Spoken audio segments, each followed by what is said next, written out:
Hello' friends, আজি ইমান এখন ধুনীয়া ঠাইত আছোঁ।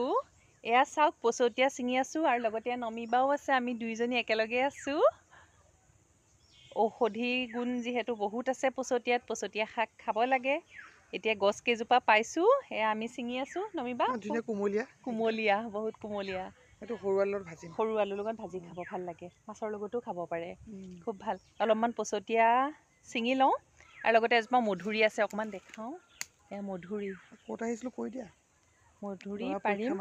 আমি ল'ৰা পৰীক্ষা হলত বহুৱাই পেলাই আমি অকণমান ঘূৰি ফুৰিছোঁ এফালে ওচৰে পাঁজৰে ঠাইখিনি। খুব ধুনীয়া পৰিৱেশটো, সেইকাৰণে ভাবিছোঁ অকণমান ভিডিঅ' কৰি আপোনালোকক দেখাওঁ। অকণমান দেখাই দিছোঁ পচতীয়াখিনি। এইজোপা মধুৰি।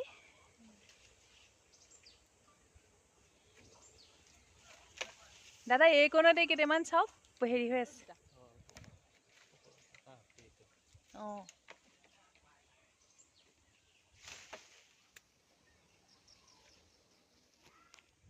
বাদুলিয়ে খায় ন? অঁ, এয়া লগতে বগৰী এজোপাও আছে। আমি এতিয়া বগৰীও ছিঙি খাম।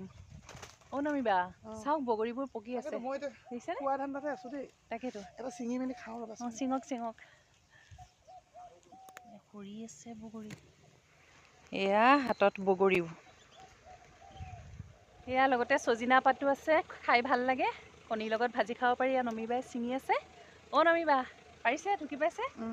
এয়া অকণমান দেখাই দিয়ক। বা ফ্ৰেছ ন, ইমান ধুনীয়া। সদায় বজাৰৰ পৰা কিনিহে খাওঁ ছজিনা ফুল। এতিয়া আজি এইদৰে গছৰ পৰা ছিঙি লৈছোঁ, ঘৰত গৈ ৰান্ধি খামগৈ। এয়া আমি পচতীয়াও ল'লোঁ, লগতে মধুৰি। এই দাদা এজনে পাৰি দিলে। এয়া চাওক নমিবা, মধুৰিকেইটা ধুনীয়া ন? অঁ, এয়া ল'ৰাক পৰীক্ষাৰ হলত থৈ আমি এইবোৰ কৰি ফুৰিছোঁ। সৰু ভিডিঅ' এটা লৈ আহিলোঁ, এইদৰে আকৌ লৈ আহি থাকিম, চাই থাকিব। Thank U.